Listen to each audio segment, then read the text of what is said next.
Hi guys, this is IPQ and I'm bringing you here Haiba versus July. And Haiba has beaten Calm, but he still hasn't proven that he's as good as Jaedong. And I think July is going to be a much better test partner for him to show his real skills. And July's ZVZ is pretty good. It's over 50%, but you know, that's not his best matchup. So we're gonna have to see if July managed to pull this out, or if Haiba is gonna become the next great Zerg, as his team hopes he will. And the game's about to get started, and we're gonna get started here on the map Shinchipyeong. Yeah, Shinchipyeong. There we go. And okay, Haiba is on top as blue, and July is on bottom as I think yellow, yeah, or white or whatever. And this is a two-player map, so they're gonna scout each other with the overlords first, and we're gonna have to see which builds these players go. One build that was popular recently is you know, the stockpile of gas build, where you go 9 gas and then 12 pool or something like that, and then you stockpile a bunch of gas for later in the game when you want to make a lot of mutalisks. And you know, then you have a really strong timing attack with like 6 mutalisks when your opponent only has, you know, 3 or 4. And okay, so Haiba is actually going for that build. He's getting the 9 gas, and July is probably going for 12 hatch or 12 pool. If he goes, okay, so he's going for 12 pool. If he goes 12 hatch, he might actually be okay against Haiba's build. But I think I like Haiba's build in this case better. Because he's going to have a lot more mutalisks. He's not going to get run over by Zerglings, at least I don't think so, because he's still going to get an early pool. And although July, he's probably going to expand. That's the point of the 12 pool, is that you can generally get a second hatchery in your expansion, and you can get a second gas, but he's going to have to survive to get to that point. You know, when you do go 12 pool, you might get owned before you have the chance to use your second gas. Some people have been putting, you know, their hatcheries inside their base, but this is probably not the best way to go, because then you have really no advantage against somebody whose build is that of Haiba's. You know, okay, so he's making his, so he's actually going for fast tech off of. Maybe he went for a 9 pool instead of a 12 pool. In that case, I would have been mistaken, because he's actually teching pretty fast, and he has 6 Zerglings out. And Haiba should be fine against this, because his build is specifically designed to be able to withstand a 9 pool. I must have miscounted the drones on July's base. And he's not actually going to Haiba's base, but Haiba would be fine anyway, because he has more Zerglings coming out. So even if 6 Zerglings came to his base, he would use a drone or 2 to help him defend the ramp.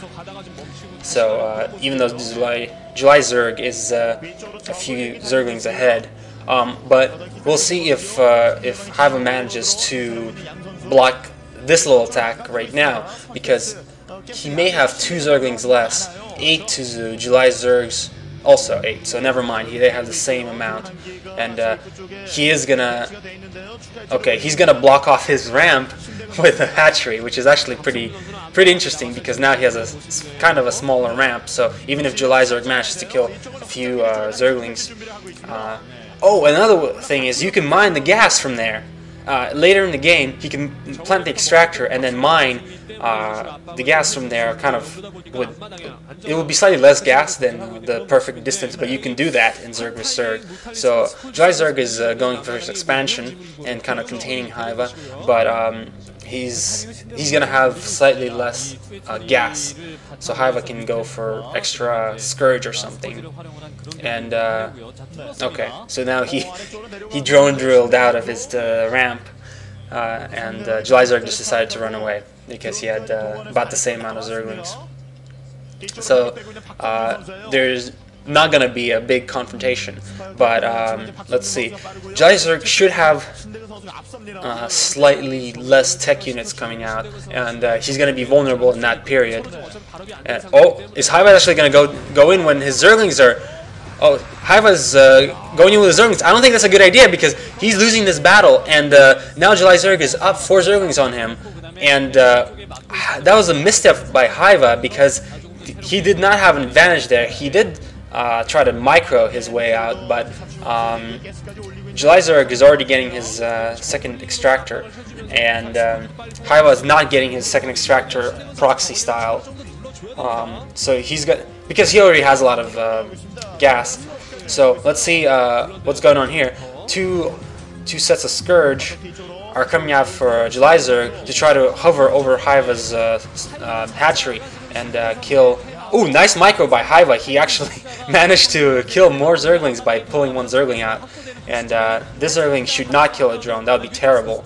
Okay, and the Mutalisks are getting chased by the Scourge. He has to micro carefully in order not to lose any. Takes one Scourge, 2 Scourge, 3 Scourge. He took out all but 1 of the Scourges, and I don't think any of them actually landed because, as you can see, there were no little green explosions. They're all red. The red explosions mean that the Scourge died, and the 4th Scourge dies. So now Haiva has a lead in this game because all those Scourge, they were wasted. Even though they were trying to chill above the hatchery, they were not able to land. And Haiva microed perfectly. You know, he's 4 for 4 for Scourge, and now he's getting some Scourge of his own. So he's going to be slightly ahead, and we'll see. This is going to be the big battle. They are both gathering in the middle, and they have about the same amount of Mutalisks, and I think Haiva might have 1 more Mutalisk than July Zerg, but he has a lot of Scourge coming out too, so he has 6 Scourge to July Zerg's 2, and if they fought right now, oh my god, the Scourge are chasing the Mutalisks, so now they have to fly around while shooting, and Haiva does not manage to pick off that 1 Scourge, and July Zerg has to fly away and try to pick off the Scourge, and the Scourge land, and July Zerg's Mutalisks are getting killed while they're flying away and trying to hit Scourge. They're actually getting killed by Haiva's Mutalisk, so he's losing all of his Mutalisk, and he only has 1 Mutalisk left, while Haiva still has most of his. So now July Zerg has no Mutalisk left, and he only has Scourge to defend against Haiva's Mutalisk. So now Haiva is gonna probably win the game if he can take out these Scourge, and now July Zerg has nothing left. He doesn't have any Mutalisk or Scourge left. So now if Haiva comes into July Zerg's base, he's going to win this game. Ladies and gentlemen, Haiva has proven his skills in this Zerg vs Zerg. He's proven that his Zerg vs Zerg, he's no-slashing Zerg vs Zerg, and he's killing July Zerg's base and his drones. So this is over. July Zerg has no way to come back. He has Mutalisk in his base, and he's just getting killed. And Haiva's still microing pretty well against July Zerg's reinforcing Mutalisks and Scourges. So July Zerg is going to type out anytime now, and Haiva has taken this game, and he's going to be going over to the next set to face his next opponent to possibly close out this game for eSTRO and take the entire set. And July GG's!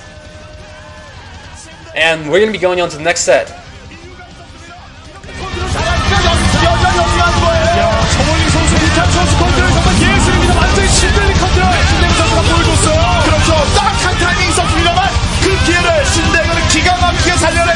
예, 이렇게 저구전으로 기세가 오른 선수를 상대로 최근에 이겼다고 하더라도, 이긴 경험이 있다고 하더라도 다시 저구전을 붙이는 것은 아무래도 위험한 선택이 될 수 있다는 것을 이번 경기에서 잘 보여준 것 같습니다.